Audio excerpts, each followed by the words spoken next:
बताओगे? सर की कोई जाति है कि हाथ की कोई जाति है कि गले की कोई जाति है कि छाती की जाति है कि घुटनों की, पैरों की? व्यवहार चलाने के लिए, घर धंधा चलाने के लिए नाम कल्पित किया गया और जाति भी कल्पित की गई। आपका जन्म तारीख क्या है भाई? बोलो काली शर्ट। आपकी जन्म तारीख? 8692। मेरा कभी जन्म हुआ ही नहीं, मैं अजन्मा हूँ। जन्म किसका होता है? शरीर का होता है। तुम कौन हो? तुम शरीर हो कि आत्मा हो? हमको दृष्टा, साक्षी, आत्मा, ये गुण ज्ञान बाहर नहीं मिलेगा। बाहर तो मनोरंजन की साधन की सबको कहानियां मिलेगी। ये आत्मज्ञान शुद्ध ब्रह्म ज्ञान है, इससे जीव की मुक्ति होती है।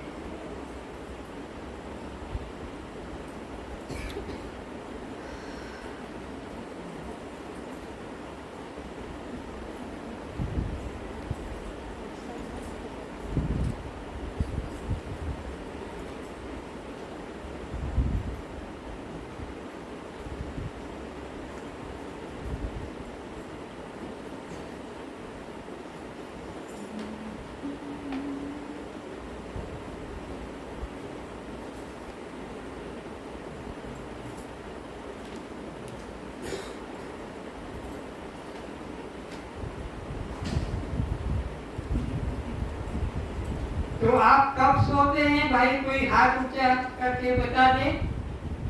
अपन केवल बहुत सी पुरुषों में कोई बताए?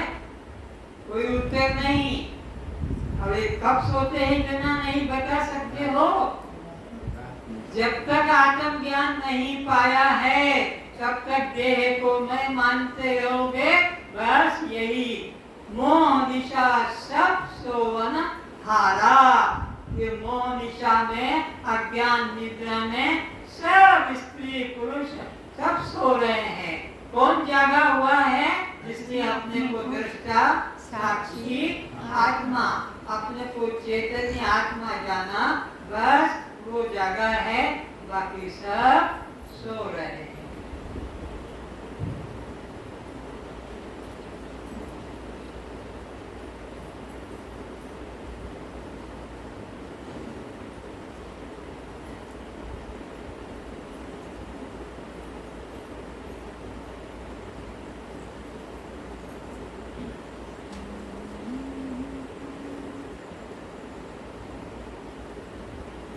तो विवेक किसे कहते हैं भाई? विवेक कोई नहीं। 4 दिन 5 दिन हो गए, रोज यही प्रश्न पूछा जा रहा है पक्का करने के लिए कि विवेक किसे? बोलो जोर से। दो मिली वस्तुओं में अलग अलग करने को विवेक कहते हैं। लिखते जाया करो, कापी पेंसिल नहीं तो उधार मांग लो, कोई पैसा नहीं है, पैसे का कोई काम नहीं, यहाँ आपको मिल जाएगा जिसको लिखना है। तो दो मिली वस्तुओं को विवेक कहते हैं। दो विवेक यानी जड़ क्या और चेतन क्या, दृश्य क्या, दृष्टा क्या, अनात्मा क्या, आत्मा क्या, शव क्या, शिव क्या, पर प्रकाश क्या, स्वयं प्रकाश क्या। इस तरह की दो चीजों को अलग अलग जान लेना। आत्मा क्या, जिसके 4 लक्षण कौन कौन से? बोलो। शस्त्र से कटता नहीं, अग्नि से जलता नहीं, पानी से भीगता नहीं, पवन से सूखता नहीं। ये किसके लक्षण हैं? मेरे। ये किसके लक्षण हैं? मेरे, क्योंकि मैं आत्मा हूँ और अनात्मा शरीर है। शरीर के 4 लक्षण क्या क्या? इससे उल्टा, शस्त्र से कट जाएगा, अग्नि से जल जाएगा, पवन से सूख जाएगा और पानी से भीग जाएगा। तो आप जड़ हैं कि चेतन? चेतन, बोलो। चेतन, दृश्य है कि दृष्टा? दृष्टा, दृष्टा। शव है कि शिव? शिव। अनात्मा है कि आत्मा? आत्मा। पर प्रकाश है कि स्वयं प्रकाश? स्वयं प्रकाश।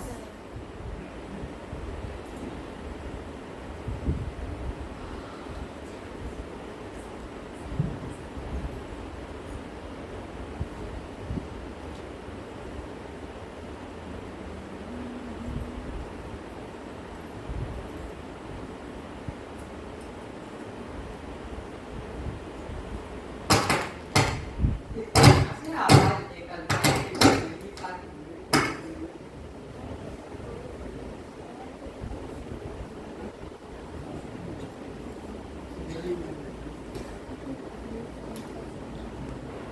तो भाई ये बताएं, गुरु का क्या मतलब है? गुरु शब्द में दो उपाधि हैं, गु और रु। तो ये गुरु का अर्थ क्या है? अज्ञान जो अज्ञान से हटाकर ज्ञान को पा चुका है। अज्ञान, गु यानी अज्ञान, रु यानी ज्ञान। अज्ञान को हटाकर जिसने ज्ञान पाया वो कहते गुरु। तो गुरु की दो उपाधि क्या है? श्रोत्रिय, ब्रह्मनिष्ठ। नोट कर लेना, श्रोत्रिय जो शास्त्र का पंडित, शास्त्र का ज्ञाता, और ब्रह्मनिष्ठ जो ब्रह्म का अनुभव करने वाला है, अनुभव जिसको हो चुका है और फिर आपको भी करा सकता है, वही गुरु हो सकेगा। जो ब्रह्मनिष्ठ खुद है पर आपको नहीं करा सकता, वो आपका कल्याणकारी गुरु नहीं हो सकता। आपको भी अपनी तरह आप में भी परमात्मा का भाव जगा सके तो गुरु होता है श्रोत्रिय और ब्रह्मनिष्ठ।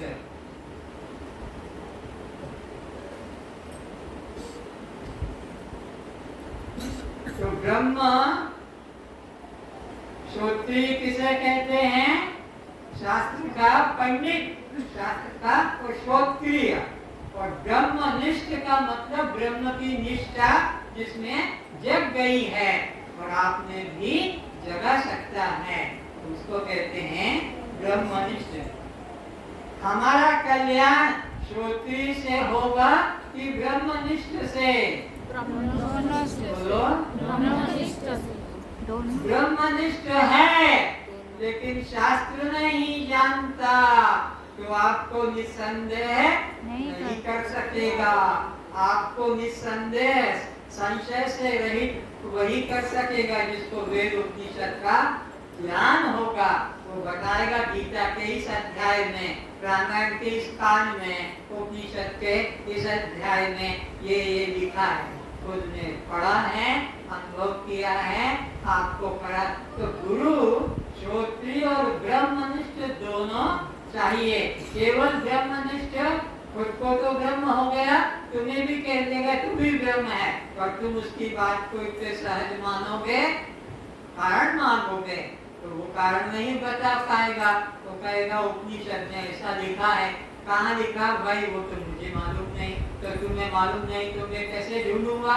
तो गुरु कैसा चाहिए? श्रोत्रिय और ब्रह्मनिष्ठ दो उपाधि वान होना चाहिए।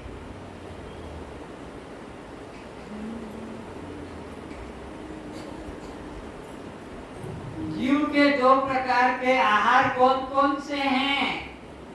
एक शाकाहारी और दूसरा मांसाहारी। आप जो सज्जन बैठे हैं, आप शाकाहार में श्रद्धा करेंगे कि मांसाहार में? हम शाकाहार में श्रद्धा करेंगे, हम मांसाहार में श्रद्धा नहीं, क्योंकि भगवान ने मांसाहार को स्वीकार शास्त्रों में नहीं किया है।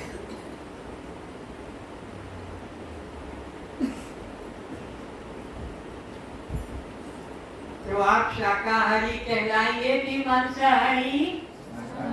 बोलो। शाकाहारी। अब ये बताएं, गोपियां सावित्री अमावस्या उपवास करने के बाद गुरु दर्शन के लिए जाने के लिए नर्मदा के किनारे पहुंच गई। कि गुरु दर्शन करके हम भोजन प्रसाद लेंगे। ये नियम है। उपवास करने के बाद गुरु को, पंडित को भोजन कराकर फिर प्रसाद देते। तो नदी में, नर्मदा नदी में पूरा बाढ़ थी, पूरा नदी पानी से लबालब भरी जा रही थी। और उधर जाए कैसे? दुर्वासा जी नदी के, नर्मदा के उस पार। तो कृष्ण अपनी मुरलियों बजा रहा था, झाड़ की डाल पर बैठा। तो जाकर कहा, अरे हमको नदी के पार करा दे। हमने तेरा, कृष्ण कहता, हमने तुम्हारा रास्ता कब रोका? अरे नर्मदा में पूरा बाढ़ है, पानी से लबालब जा रही है, तो कल चले जाना। नहीं, हमने आज उपवास किया है, आज संत को दर्शन करके भोजन करके प्रसाद लेंगे। तो भाई मैं तो कुछ जानता नहीं हूँ, अगर तुम्हारी श्रद्धा है तो नर्मदा से कहना कि कृष्ण बाल ब्रह्मचारी हो तो हमें रास्ता दे दो। तो गोपियों ने कहा, तेरे को मजाक करने का यही समय मिला, तू कब से ब्रह्मचारी बन गया? बोले तो फिर चुप रहो। तो किसी गोपी ने कहा, इसकी बात को मानकर कहते देखे, अच्छा है मिल जाए तो। और जाकर नर्मदा से कहा, अगर हमारा कृष्ण बाल ब्रह्मचारी हो तो हे नर्मदा मैया, हमें रास्ता दे दो। रास्ता अलग अलग, दोनों तरफ पानी हो गया, बीच में गुरु जी के दर्शन किए, प्रसाद किया, उपदेश सुना, कल्याण करके संध्या का समय हो गया। पति लोग घर में आने वाले, क्योंकि पतियों से छुपकर गोपियां जाती थी। पति लोग श्रद्धा नहीं करते थे, विश्वास नहीं करते थे, इसलिए गोपिका की संध्या हो गई है, घर आ जाएंगे पति लोग, हमारी मुसीबत हो जाएगी, इसलिए वापस चलो। तो कहा अष्टावक्र जी से, आप हमें यमुना के पार करा दें। यमुना के पार तो आए कैसे थे? हम ये कह के आए थे कि कृष्ण ब्रह्मचारी हो तो रास्ता दे दो। नर्मदा में तो पूरा पानी भरा है।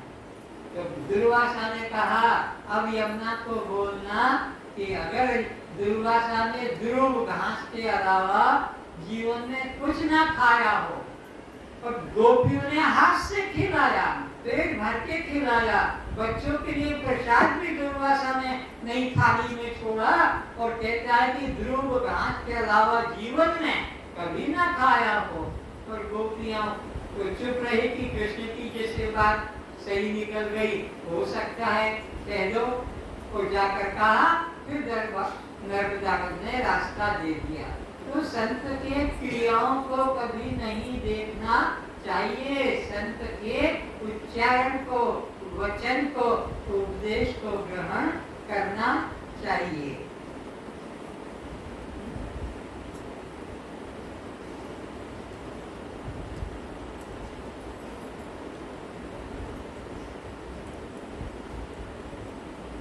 सुखदेव जी को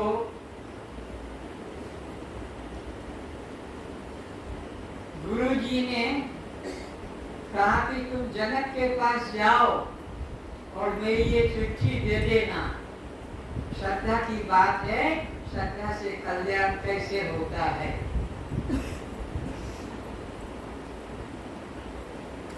तो जाकर कहा, जनक की चिट्ठी लेकर दरबार में पहुंचे जनक के, और द्वारपाल से कहा कि ये जनक जी को चिट्ठी दे दो। चिट्ठी में लिखा था, मेरे बेटे को तुम्हारे पास ब्रह्म ज्ञान लेने के लिए भेज रहा हूँ, इसे ब्रह्म ज्ञान देकर ही लौटाना। सुखदेव जी ने वो चिट्ठी दे दी, जनक ने पढ़ ली, द्वारपाल को कहा उससे बोलो नहीं खड़ा रहे। सुखदेव को तो ये मन में गर्व था कि मैं ऋषि जी का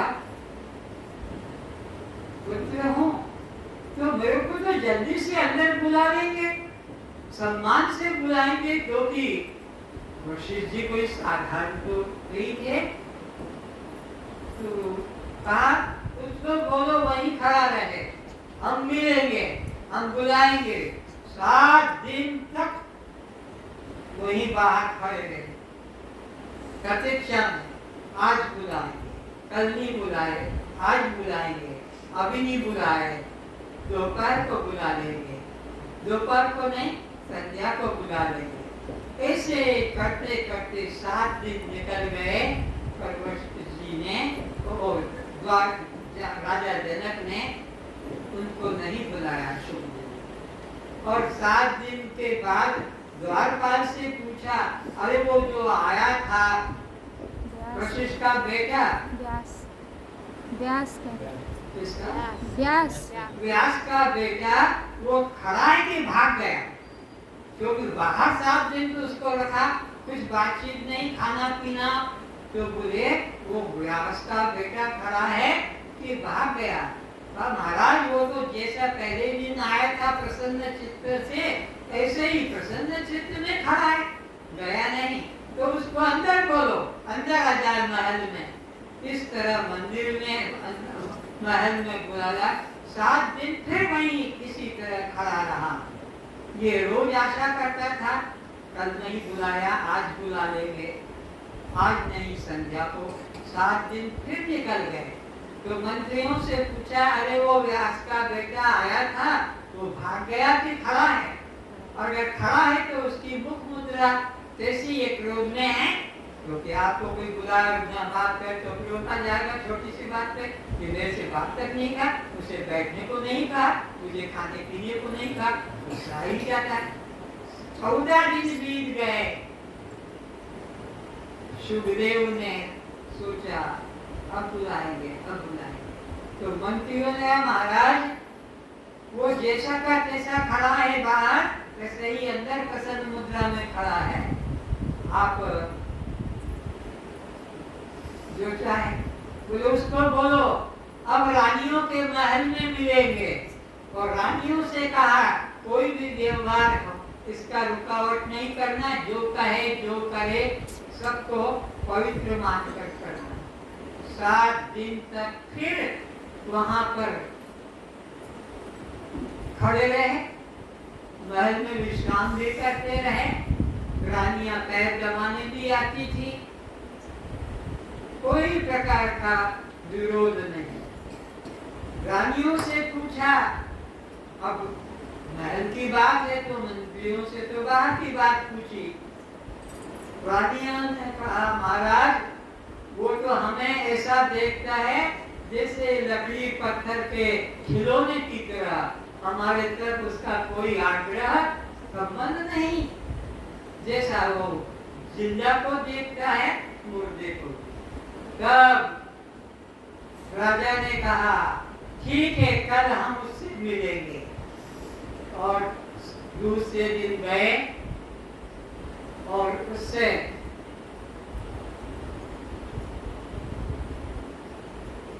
पूछा, तुम्हारा गुरु कौन है?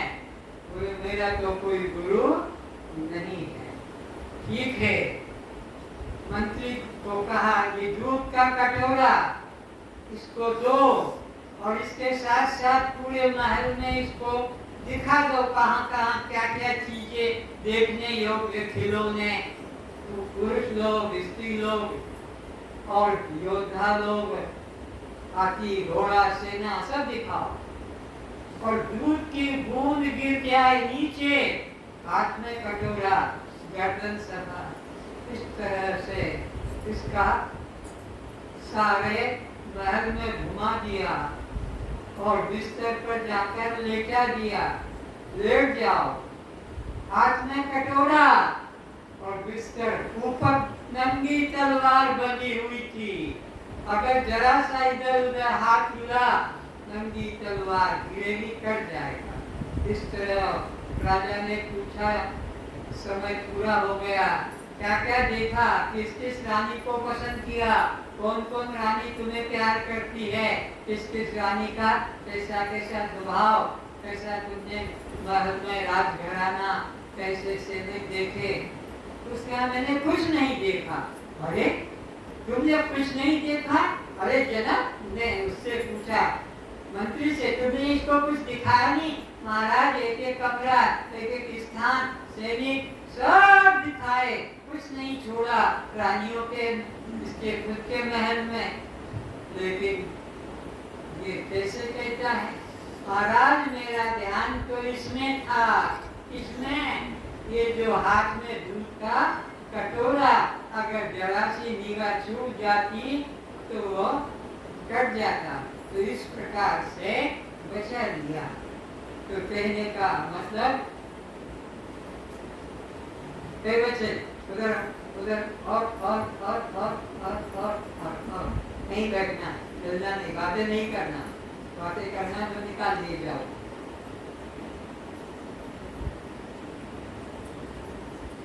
इस तरह से गुरु की परीक्षा होती है।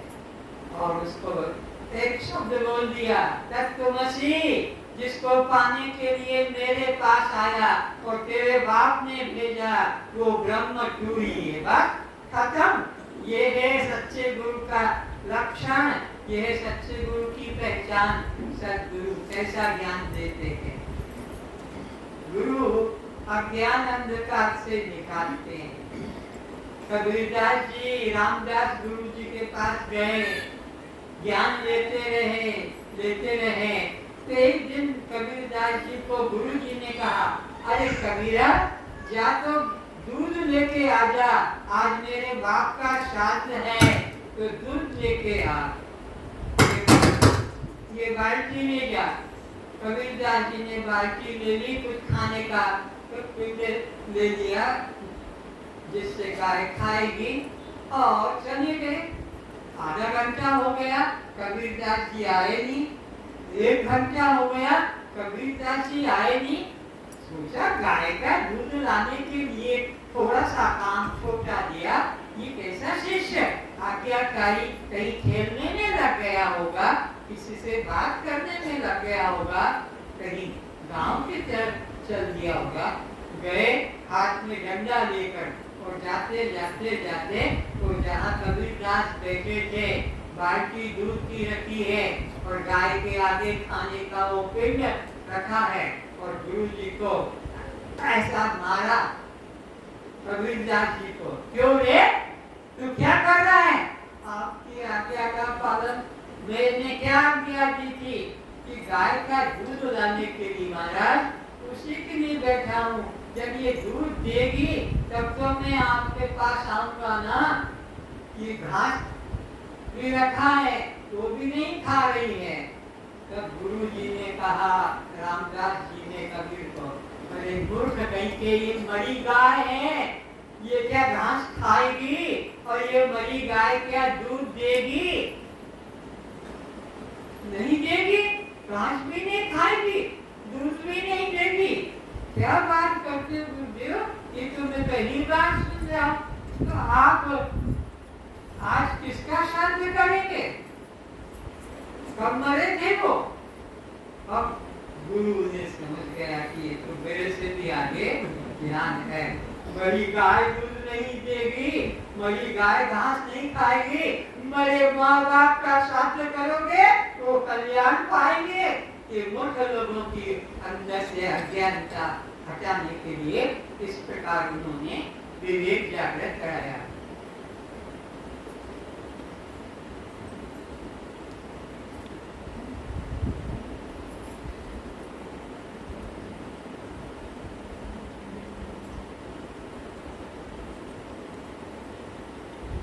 मुर्शिंदर नाथ ने अपने बाप के साथ समुद्र पर गया। पहले तो 15 दिन घर में ही रहा। माँ कहती गई कि खाना खा ले, मछली बनाई है। मुर्शिंदर कहता है मैं मछली नहीं खाऊंगा। वो माँ भी जिद्दी थी, अगर तू नहीं खाएगा तो मैं तुझे और कुछ भी नहीं दूंगी, खाना मछली पड़ेगा। उसने कहा कि मैं नहीं खाऊंगा। 15 दिन भूखा रहा, बीमार पड़ गया, कमजोर। डॉक्टर वैद्य को बुलाया। डॉक्टर वैद्य ने कहा इसे भरपेट भोजन कराओ, 15 दिन से कुछ नहीं खाया। आदमी क्या समझा, मेरी औरत तो बच्चे को जरूर रोज खिलाती होगी, बिना खिलाए कैसे 15 दिन रखेगी। उसने कहा कि 15 दिन हो गए अन्न का दाना नहीं करा कहते। पूछा क्यों री? मैंने जिद करनी थी कि तू खाएगा तो मछली, नहीं तो मैं तेरे को कुछ नहीं दूंगी। ऐसी तुमने छोटे बच्चे के साथ निर्दयता की, लज्जा शर्म नहीं आई। और डॉक्टर के कहने से भोजन कराया और बच्चे को अपने साथ ले गया कि मेरे साथ तुम भी चलो, कैसे मछली मारते हैं। तो मछली मारकर लाकर उसके सामने टोकरी में रख दिया और कहा बेटा इसको तू देखना, मैं और लेने जा रहा हूँ। इतने में मछलियाँ रोने लगी, चीखने लगी, बचाओ बचाओ बचाओ, हम पानी के बिना मर जाएंगे, हे प्रभु हम पे दया करो। उस बच्चे से वो उन मछलियों का रोना चीखना देखा नहीं गया, उछलना कूदना। उन्हें तुम चिंता मत करो, मैं तुम्हें अभी पानी में डालता हूँ। और वो टोकरी का सारी मछलियाँ पानी में डाल दी। थोड़ी देर बाद उसका पिता दूसरी मछलियाँ का जाल लेकर आया और देखा कि मछलियाँ यहाँ थी। पूछा क्यों रे, ये कहाँ गई ये मछलियाँ? मैं तो अभी दूसरी बार डाला हूँ। वो रो रही थी, चीख रही थी, चिल्ला रही थी, मैंने पानी में डाल दिया, मेरे को उनका दर्द सहा नहीं गया। अच्छा अब मत डालना, और डाल दिया टोकरी में। फिर लेने चला गया, लेकर आया तो वही मछलियाँ फिर रोने लगी, फिर चीखने लगी, बचाओ बचाओ, हमें प्राण निकल जाएंगे पानी के बिना।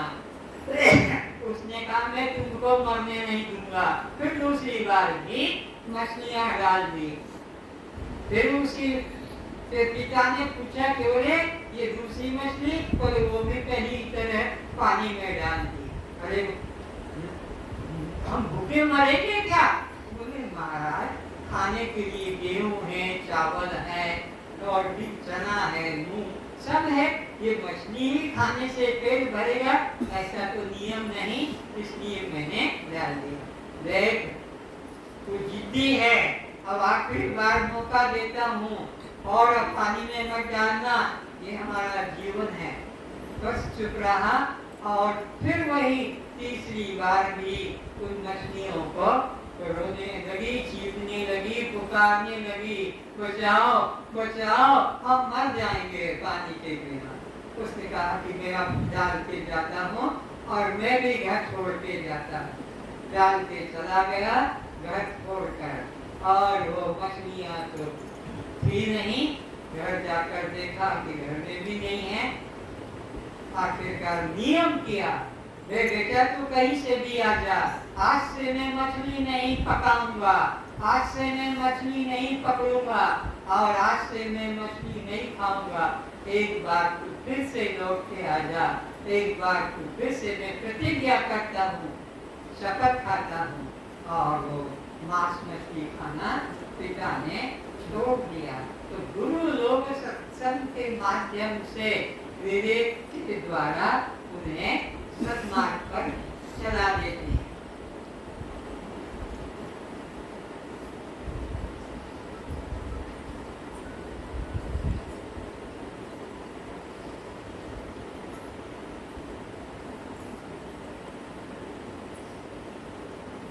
अब थोड़ा विचारें,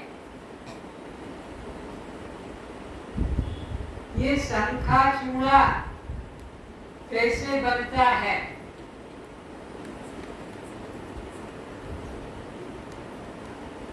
शंखा गाय को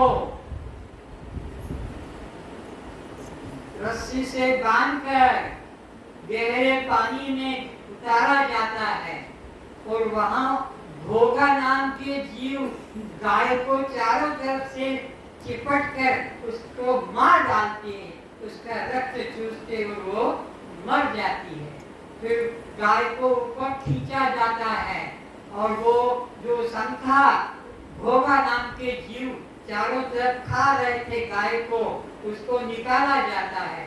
फिर उन भोगा नाम के जीवों को काटा जाता है, तब अंदर से वो शंख निकलता है, जिसको पुजारी पंडित लोग मुंह में लगाकर आवाज निकालते हैं मंदिरों में। कितना पाप कर्म है। और ये शादीशुदा उड़ीसा बंगाल की महिलाएं उसको कटवा कर और उसके अपने हाथों के चूड़ा बनवा कर पहनती है। गाय की हत्या, फिर शंख वो भोगा की हत्या, तब जाकर वो चूड़ा। ऐसे पापी लोग अधर्म को ही धर्म मानकर चलते हैं। ये तो हमारे धर्म का इस शिविर में नहीं बैठ पाती हैं महिलाएं, जिनके हाथ में से उन्होंने शंखा निकाल कर फेंक दिया है, शंखा को नहीं रखा है। वे आज सुन लें और अगर कल आते हैं तो शंखा फेंक कर आना पाप कर्म है, ये हत्या कर्म है, इसलिए शंखा का उपयोग नहीं करना। और इसी प्रकार ये पंडित लोग जो पूजा के अंदर रेशम का कपड़ा पहनते हैं, पूजा करने वाले, ये रेशम का कपड़ा कैसे मिलता है, इसका भी इसी प्रकार से वो जो जीव होते हैं, क्या उनका नाम है, वो उसको अपना वे काटते हैं, उसके अंदर से जो रस निकलता है, रस से जाकर फिर वो रेशम बनता है। वो जीव जो आते हैं, कोशा नाम का एक जीव होता है, उनमें से रस निकलता है, उससे रेशम बनता है। और वो रेशम बनने के बाद फिर पंडित लोग पूजा में काम में लेते हैं। स्त्रियां साड़ी में, ब्लाउज में, क्योंकि चिकना चिकना होता है, बिना जोड़ का पाने के लिए उनको उबाला जाता है, जीवों को उबाला जाता है, भोगा नाम के जीव को उबाला जाता है, और फिर वह रेशम से साड़ी या पंडित जी के धोती उपयोग में आती है। तो ऐसे पाप रूप कर्म को हटाना है, क्योंकि मनुष्य को परमात्मा पाने के लिए विवेक, वैराग्य, षट संपत्ति और मुमुक्षा, ये चार चीजें अपने साथ रखना होती है।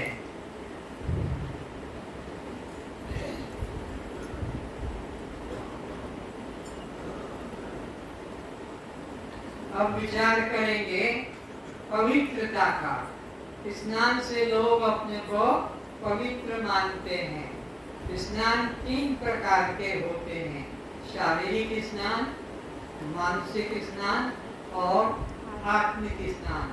शारीरिक स्नान शरीर के स्नान को शारीरिक, और मन के ध्यान पूजा जप को मानसिक स्नान कहते हैं, और आत्मा के चिंतन को आत्म स्नान कहते हैं।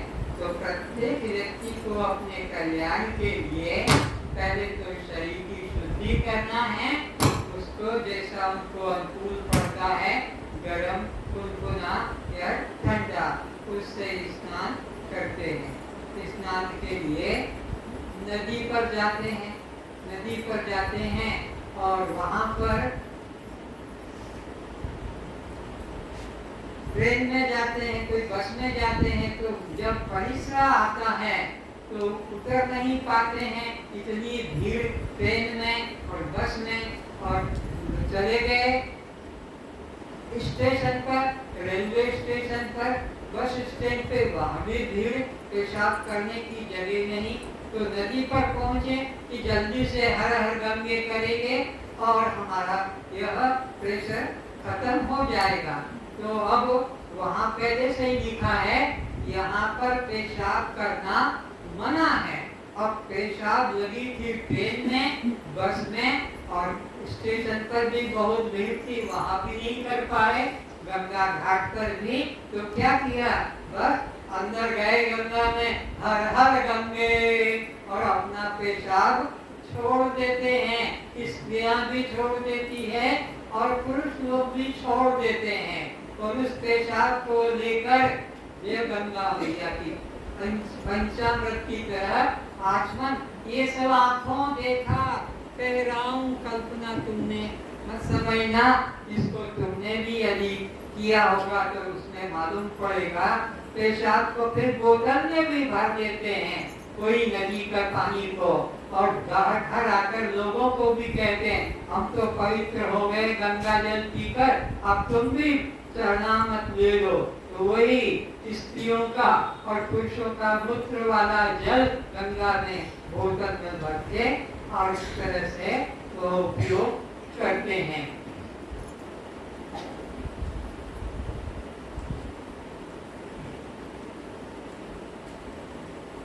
और अब सुनो, जब वो नहाते हैं तो स्त्रियों का घाट अलग है, पुरुषों का घाट अलग है। तो स्त्रियां अपने कपड़े बड़े कपड़े हटा देती है, पतला सा कोई उनका टॉवेल या साड़ी रहती है उसको लपेट कर नहाती है, और वो साड़ी नदी के प्रवाह में आगे बढ़ जाती है, खुल जाती है। ऊपर पुल के ऊपर ये भाई लोग, दर्शक लोग कैमरा लेकर खड़े हैं कि कोई का अंग दिखे और फोटो खींच लिया जाए। इस तरह से लोग गंगा घाट पर, हरिद्वार में, अयोध्या में जहाँ भी है, फोटो खींच कर ले आते हैं। इस तरह की उनकी स्थिति होती है वहाँ नदी पर नहाने से।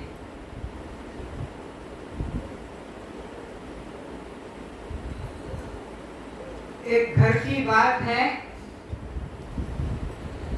एक धनी व्यक्ति दान धर्म करता था खूब, जो दुखी होता था सब सहायता करता था, जो दुखी होता सब सहायता करता था, कोई कमी नहीं थी, गांव के सब खुश थे। पर एक उसके घर में कमी क्या थी, लड़का हुआ पर बोलता नहीं था, गूंगा, बात नहीं करता था, और वो लड़का 15 साल का हो गया। तो गांव वालों ने सुना था कि शंकराचार्य जी इस रास्ते से निकल कर जाने वाले हैं, वहाँ समुद्र नदी के किनारे। तो इस व्यक्ति को कहते हैं कि तू उनके सामने अपना बच्चा लेकर जा, वो आशीर्वाद दे देंगे तो बोलने लग जाएगा। ऐसे कई उन्होंने बच्चों को बोलने वाला बना दिया, कई बीमारियों से बचा दिया। शंकराचार्य तो सिद्ध अवतारी पुरुष थे। तो जाकर गांव वालों ने प्रार्थना की उस सेठ से कि तुम हमारी सबकी मदद करते हो, कभी इनकार नहीं करते, लेकिन आपसे हमारी प्रार्थना है, शंकराचार्य जी जैसे कल निकलेंगे, आप अपने बच्चे को उनके चरणों में लेटा देना, वो आशीर्वाद करेंगे आपका। पूछेंगे क्या बात है, क्यों लेटाया, तो आप अपने दुख को बता देना, वो आशीर्वाद देंगे, आपका बच्चा बोलने लग जाएगा। तो सेठ को बात समझ में आई, पति पत्नी अपने बच्चे को लेकर उस रास्ते पर लेटा दिया जहाँ शंकराचार्य जी निकल कर जाने वाले थे। तो कुछ देर बाद शंकराचार्य जी आए, प्रणाम किया, तो पिता भी उठ गया, माता भी उठ गई प्रणाम करके, और बच्चा बैठा रहा, वह लेटा रहा। तो पूछा, अरे ये बच्चा कैसे लेटा हुआ है, ये क्यों नहीं उठ रहा है? बोले महाराज, ये बच्चा 15 साल का हो गया, लेकिन आज तक एक शब्द माँ बाप इतना भी नहीं कहा। आपकी दया हो जाए, आपकी करुणा हो जाए तो ये बच्चा बोल जाएगा, और हमारे घर में किसी प्रकार की कोई कमी नहीं है। शंकराचार्य ने बच्चे को देखकर कहा, अरे उठ। वो उठ गया। क्या नाम है तेरा? और उसने वेद मंत्र बोलना शुरू कर दिया। वेद मंत्र क्या बोला? 2-4 लाइन आप भी बोल लो वही। मनोबुद्धि अहंकार चित्तानि नाहम्। मनोबुद्धि अहंकार चित्तानि लेटा था तो शंकराचार्य जी ने कहा तो उठ और पूछा कौन है तो कहा मैं मन बुद्धि चित्त अहंकार ये मैं नहीं और ये मेरे नहीं ये दृश्य है और मैं तो इनका दृष्टा हूँ। मनो बुद्धि अहंकार चित्तानि नाहं न च श्रोत्र जिह्वे न च घ्राण नेत्रे और ये कान ये आँख ये नाक 5 ज्ञानेंद्रियाँ ये भी मैं नहीं हूँ और ये 5 कर्मेंद्रियाँ ये भी मैं नहीं हूँ। मैं इन 5 ज्ञानेंद्रियों से और 5 कर्मेंद्रियों से इसका टाइम तो ठीक करो। ये घड़ी बंद पड़ी है किसने हटाया? बंद घड़ी हटा दो। अरे कोई घड़ी उठा दो यहाँ से।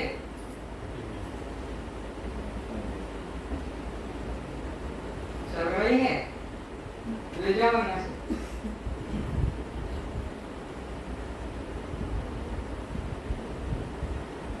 न च श्रोत्र जिह्वे न च घ्राण नेत्रे न च व्योम भूमि न च व्योम भूमि न च व्योम न तेजो न वायु न तेजो न वायु चिदानंद रूप शिवोहम शिवोहम चिदानंद रूप शिवोहम शिवोहम न मे प्राण संज्ञो न प्राण संज्ञो न वै पंचवायु न वै पंचवायु न वा सप्तधातु न वा सप्तधातु न वा पंचकोशा न वा पंचकोशा न वाक्पाणिपादं न वा पाणिपादं न चोपस्थपायु न चोपस्थपायु चिदानंद रूप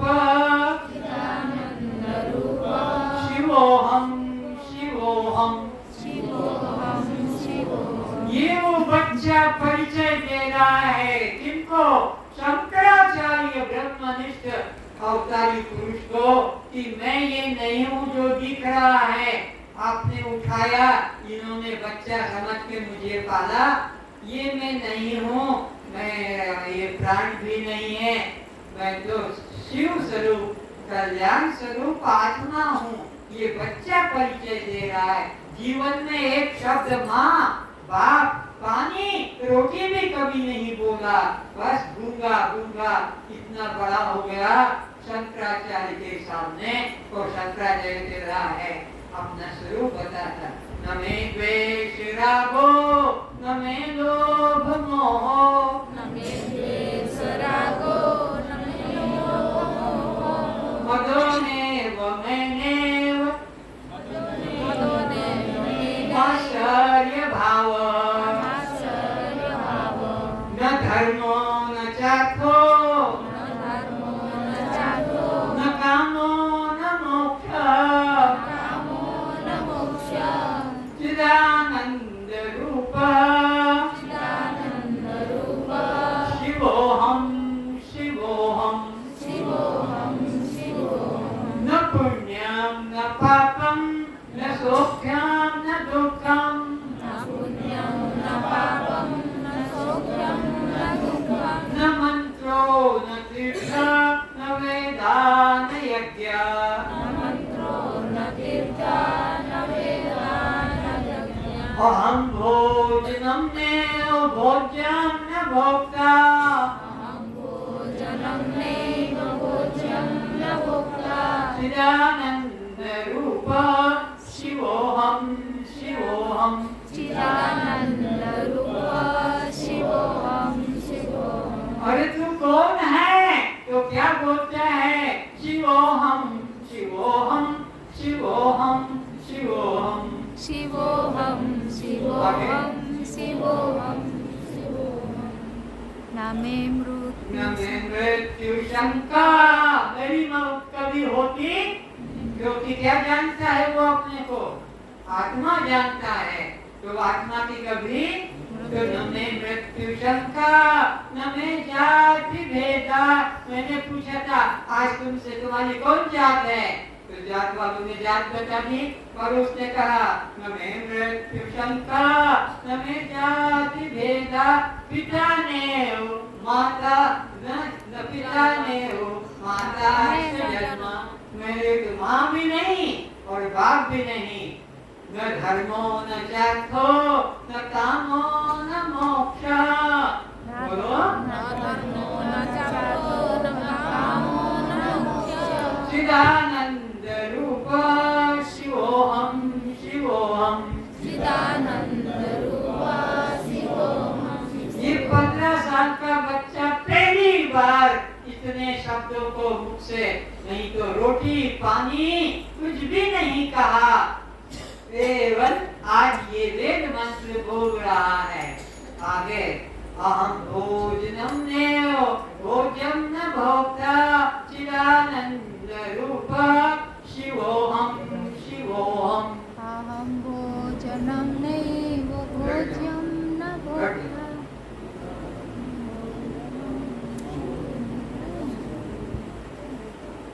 अहम निर्विकल्पो निराकार रूपो, अभी असली रूप बता रहा है। अहम निर्विकल्पो निराकार रूपो विभु व्याप्त सर्वत्र सर्वेन्द्रियाणाम्।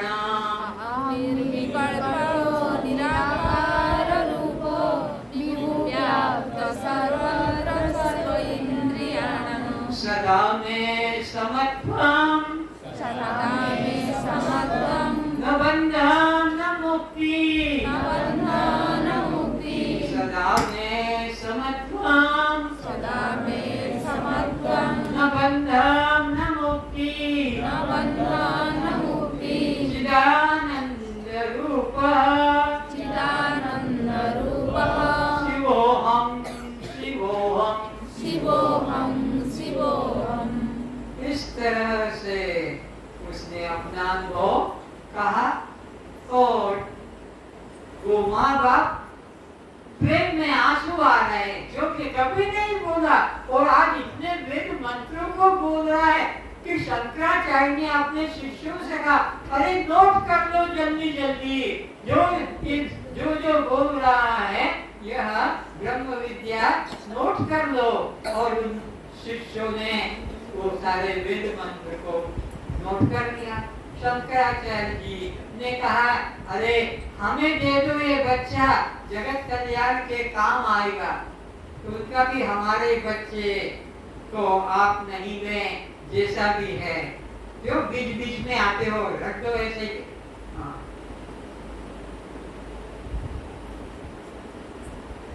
अरे टेबल पे ही रख दो ना, बांधने की कोई जरूरत थोड़ी, यही रख दो बस। तो वो जो मंत्र थे वो शिष्यों से कहा नोट लो, नोट कर लो, ये साक्षात परमात्मा का अनुभव कराने वाले मंत्र हैं और कोई मंत्र ऐसा नहीं मिलेगा। और वो मंत्र उन्होंने तो नोट कर लिए। बच्चे से कहा, बच्चे को कहा हमको दे दो, बोले ये हमारा गूंगा भी होगा तो हम आपको बच्चा नहीं देंगे, गूंगा भले रहे पर हमारा बच्चा तो है। घर ले गए, रास्ते में माँ कहती है बेटा मेरे को माँ बोल, बाप कहता है बेटा मेरे को। सारे रास्ते घर तक वो पूछते गए पर एक शब्द भी उस बच्चे ने नहीं बोला। शंकराचार्य के सामने जो वेद मंत्र बोले सब के सब शिष्यों ने नोट कर लिए और शंकराचार्य आगे चले। वो अपने बच्चे को घर की तरफ ले चले, माँ अपने तरफ खींचती है, बाप अपने बेटा बोलो बेटा बोलो, एक शब्द नहीं बोला। दूसरे दिन फिर शंकराचार्य जहाँ जिस रास्ते से गए उस रास्ते पहुँचे। महाराज कल तो ये आपकी कृपा से बोलने लगा पर अब तो इसने एक शब्द भी कल से नहीं बोला। बोलिए आपकी भाषा नहीं बोलेगा, ये तुम्हारा बच्चा नहीं है। और आश्चर्य हो गया, अरे हमारा बच्चा 15 साल से है और आप कहते हो ये तुम्हारी भाषा नहीं बोलेगा, यह तुम्हारा बच्चा नहीं है, ये हमें दे दो, ये जगत कल्याण के काम आएगा। उसने कहा महाराज ये तो हमसे नहीं होगा। घर ले गए वापस और वो बच्चे ने एक शब्द भी नहीं बोला। तो फिर कोई घर में आती तो खा जाती, बकरी आती तो कुछ खा जाती, कुत्ता आ जाता, पर वो कभी किसी को मना नहीं करता। जब घर वाले थक गए, खेत पे भेजा तो खेत भी चरा देता था, कोई को खेत से भगाता नहीं था। जो मटर है कि गेहूं है कि धान है कि मूंग है, तो बाप को गुस्सा आया, माँ बाप को किसाने को, बाबा कोई दे दो ताकि उनकी निगोट धोता रहेगा, पैर दबाता रहेगा, ये हमारे कुछ काम आता नहीं। तो ले गए और जाकर कहा महाराज ये बच्चा तो हमारे काम में आता नहीं, आप ही इसको संभालो। पर ये हमें बताओ कि आपने ऐसा क्यों कहा कि तुम्हारा ये बच्चा नहीं। तो सुनो, बैठो। आज से 15 साल पहले तुम कुंभ मेले में हरिद्वार गए थे। हाँ महाराज जी, आपको कैसे पता? 15 साल पहले हम कुंभ मेले में नहाने करने गए थे, तब तुम्हारे पास एक बच्चा था। बोलो हाँ महाराज, और बच्चे को तुमने एक संत के झोपड़ी में वहीं पर बिठा दिया था। हाँ महाराज, बच्चे को वहाँ सुला दिया था और तुम नहाने चले गए थे उस कुंभ मेले में गंगा के किनारे पर। वहाँ और भी संत महात्मा नहा रहे थे, तुम उस दर्शन में लग गए, देखते रहे और ये बच्चा उठकर उसी नदी के प्रवाह में चला गया। जब तुम लौट के आए आधे घंटे 1 घंटे बाद, तो देखा कि बच्चे को बाबा के सामने सुला के गए थे। बाबा तो ध्यान में था अपना, क्योंकि वहाँ पर किनारे पर बहुत आश्रम बने बाबाओं के, तो बाबा ध्यान में था। तो अभी देखा कि वो बाबा ध्यान में है, तो हे बाबा हमारा बच्चा कहाँ गया? अरे जल्दी बता, हमारा बच्चा कहाँ गया? अभी पुलिस को रिपोर्ट करेंगे, डंडे मारेगा, निकालो, बता कहाँ छुपाया? बोले भाई मैंने तो नहीं छुपाया, अरे यहाँ तुम्हारे पास सुला के गए थे, तो यहीं कहीं देखो, इधर उधर देख लिया, कहीं सच बताओ, अभी पुलिस को बुलाता हूँ। सोचा ये कब मकल वाला है, गंदे गाली बकेगा, तो देखो जरा साइड में झाड़ी में कहीं होगा। वो खुद ही झाड़ी में बच्चा बनकर चला गया यहाँ से, आश्रम से, और उसने बच्चे को, अपने बच्चा को उठा, उसी का बच्चा, वो असली बच्चा तो नदी के धारा में चला ही गया था, और इसको गाली देने पर बच्चे को उठा लिया और ये चल दिए। ये वो बच्चा है जो तुम्हारा तो नदी में बह गया था, और ये बच्चा संत था जिसने अपना ध्यान में वहाँ बैठा। तो ये बात संतों की है, अद्भुत बातें।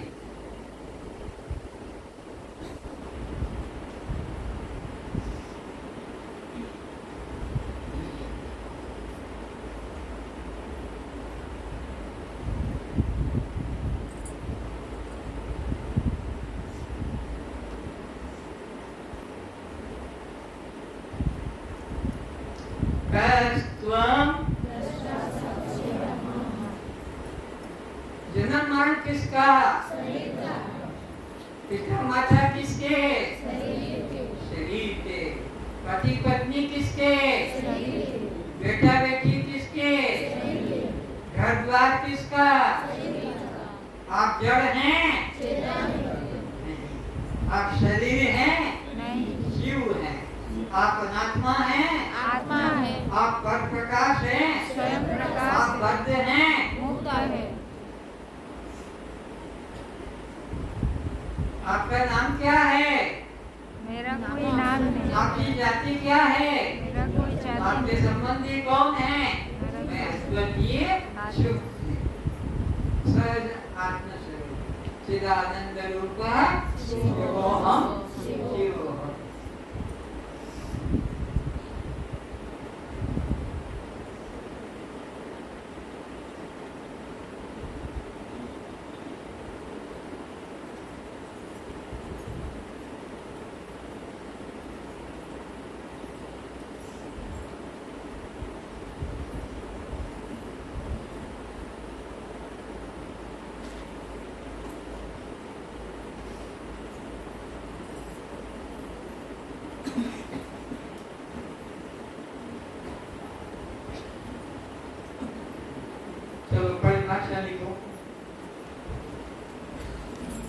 देखो कल्याण करने के लिए आपको यहाँ की सब बातें समझना होगी। जड़ जो अपने को भी न जाने और दूसरे को भी न जाने। जड़ बोलना तो सीख गए, पर जड़ किसे कहते हैं? जो अपने को भी न जाने और दूसरे को भी न जाने। अपने को भी न जाने और दूसरे को भी न जाने। देखो चेतन जो सबको जानता है उसे कोई न जाने। चेतन, मेरे साथ धोखा मत करना, मैं आपके लिए इतना मेहनत कर रहा हूँ कि कैसे करके आपको यही बैठे बैठे मुक्ति का अनुभव हो जाए। इसीलिए फार्म भराया है, आप फार्म भर के दे रहे हैं, विद्यार्थी बनकर बैठे तो नोट भी करो कि क्या क्या आपको यहाँ पर उपयोग में आएंगे शब्द। तो चेतन जो सबको जानता है पर उसे कोई नहीं जानता, ये जड़ चेतन का डिफरेंस मालूम पड़ गया। अब आप में कौन जड़ है और कौन चेतन, ये उत्तर दो, बोलो। और ये शरीर हमारा ना अपने को जानता है ना दूसरे को, लेकिन मैं सबको, इसलिए मैं चैतन्य हूँ। अब लिखो, निर्जीव को शव कहते हैं। निर्जीव को शव कहते हैं, निर्जीव को शव कहते हैं। यानी जिसमें ज्ञान न हो, चेतनता न हो, उसे शव कहते हैं। और सजीव को शिव कहते हैं। जिसमें चेतन होती है, जिसमें ज्ञान होती है, जो बोल चल सकता है, उसे शिव कहते हैं। तो आप में कौन तो शव है और कौन शिव है? बोलो, ये शव है, निर्जीव है, इसमें जीवन नहीं है। मेरे में जीवन है तो मैं शिव हूँ। तो आत्मा के 4 लक्षण क्या हैं? पक्का है? लिख लो, नहीं लिखा है तो अब लिखो। अनात्मा के 4 लक्षण क्या हैं? आत्मा के लक्षण जान गए, अनात्मा के भी लक्षण जान गए।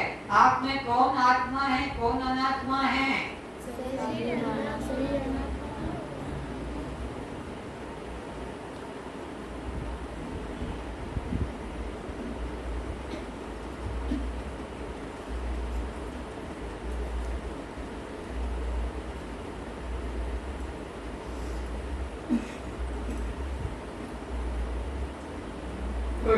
गुरु की 2 उपाधि क्या हैं?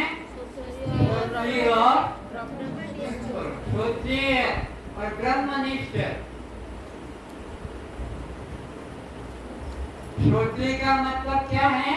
शास्त्र का पंडित, शास्त्र का ज्ञाता, किंतु ब्रह्म का ज्ञान, आत्मा का ज्ञान नहीं है, उसे श्रोत्रिय गुरु कहते हैं। ब्रह्मनिष्ठ लिखो, जो ब्रह्म को जानता है मैं रूप में, आत्मा रूप में जो ब्रह्म को जानता है, उसे ब्रह्मनिष्ठ कहते हैं। जो ब्रह्म को, परमात्मा को, आत्मा को मैं करके जानता है, उसे ब्रह्मनिष्ठ कहते हैं।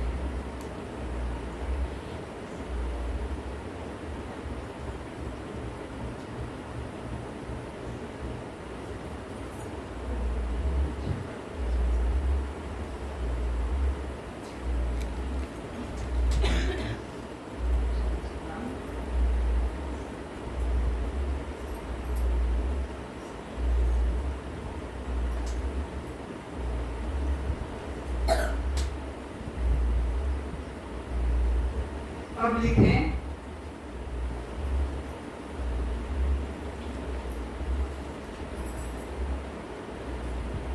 अधिष्ठान जिसके सहारे भ्रांति की प्रतीति होती है, उसे अधिष्ठान कहते हैं। जिसके सहारे भ्रांति की प्रतीति होती है, उसे अधिष्ठान कहते हैं।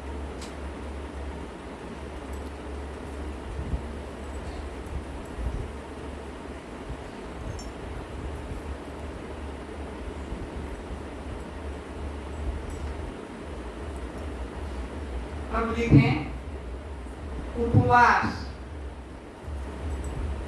उपवास किसे कहते हैं?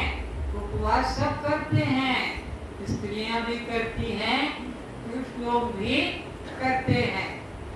उपवास का मतलब सुनो, भूखे मरना उपवास नहीं कहलाता। नाना प्रकार के व्यंजन बनाकर खाना उपवास नहीं कहलाता है। परमात्मा की समीपता का अनुभव करना असली उपवास है।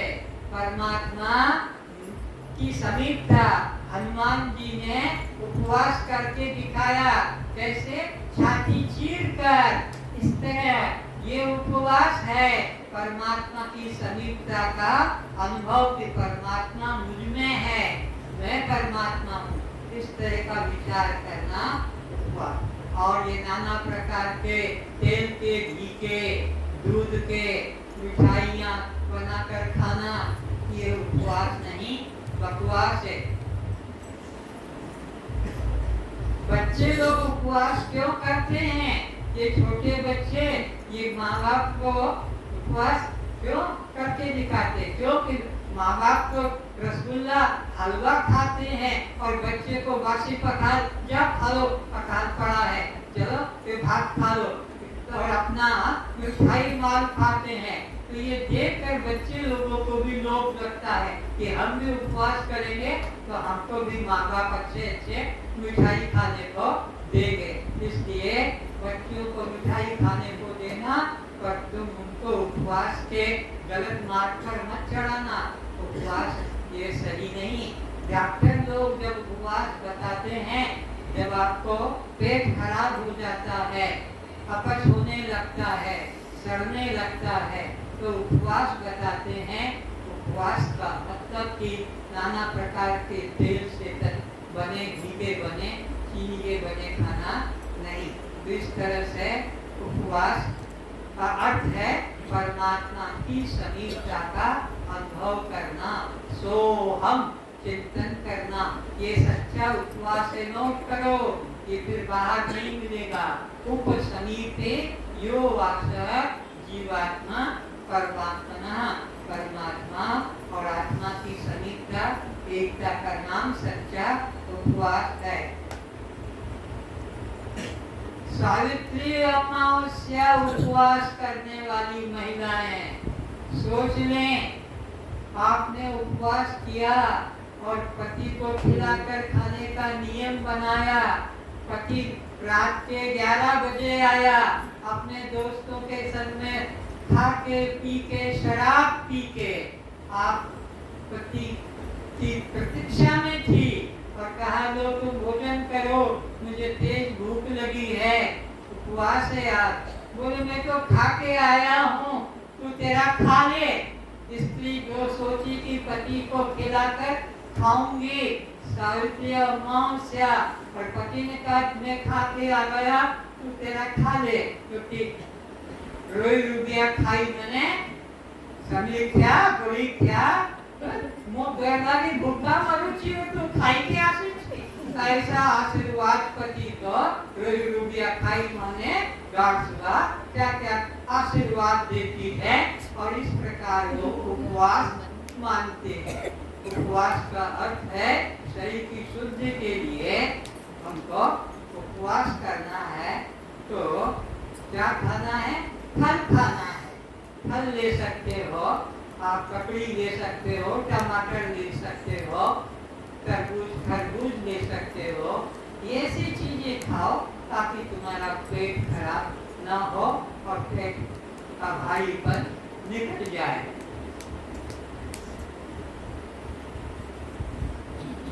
अब समझेंगे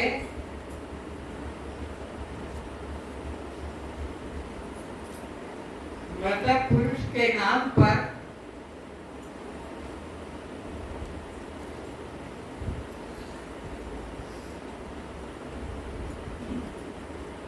अब गाय दान करते हैं। तो गाय दान जिन पंडितों को करते हैं वे लोग आपके पिता माता को वेदेन नदी के पार करने के लिए क्या करते हैं? बेतेरी नदी से पार करने के लिए गाय को तो अपने घर में बांध देते हैं और बेतेरी नदी के किनारे जाकर उनके नाम का कुछ खाने को डाल देते मछलियों को। वे सोचते हैं कि इससे हमारे पिता माता का जो है रक्षा हो जाएगी। लेकिन याद रखें, अगर इस तरह से कल्याण हो जाता तो फिर मरा हुआ व्यक्ति वापिस घर आ जाता। अगर मरे हुए व्यक्ति को आंख मिल जाती, देखने को कान मिल जाता, सुनने को, बोलने को वाणी मिल जाती, मृतक पुरुष के नाम पर जो आप दान करते हैं उससे पतितों का घर भरता है, पर तुम्हारा कल्याण नहीं होता है।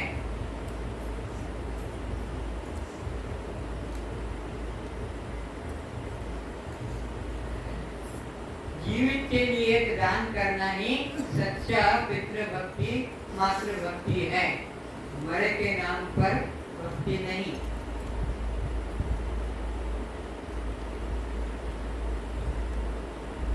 भगवान कृष्ण ने अर्जुन को यज्ञ करने के लिए मना किया कि जो तुम यज्ञ कर देते हो इससे कल्याण होगा। गीता के 4 अध्याय के 33 श्लोक में मना किया है कि श्रेयान द्रव्यात् यज्ञात् ज्ञान यज्ञ परंतप सर्व कर्मफलम पार्थ ज्ञाने परिसमाप्यते। ये जो यज्ञ किए जाते हैं, दान धर्म किए जाते हैं मृतक के नाम पर, इससे कल्याण का कोई संबंध नहीं। मुक्ति चाहिए तो ज्ञान प्राप्त करो, ज्ञान के लिए सद्गुरु के पास जाना होगा। गीता के 4 अध्याय के 34 श्लोक में बताया, और ज्ञानादेव तु केवल्यम, ज्ञान से ही मुक्ति होगी, ऐसा वेद मंत्र में भी आया हुआ है।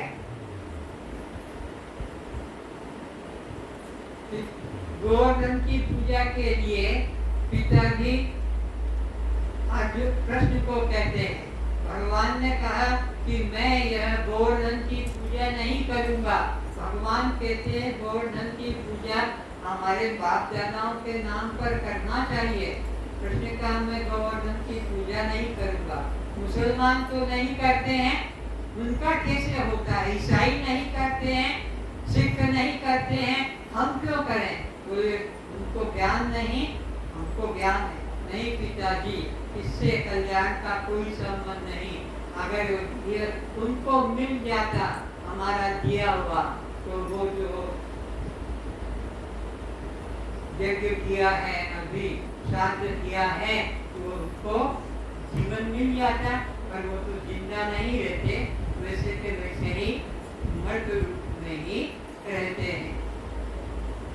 चंद्र लोग चले जाते हैं, लोग कहते हैं दान धर्म करने वाले, यज्ञ करने वाले।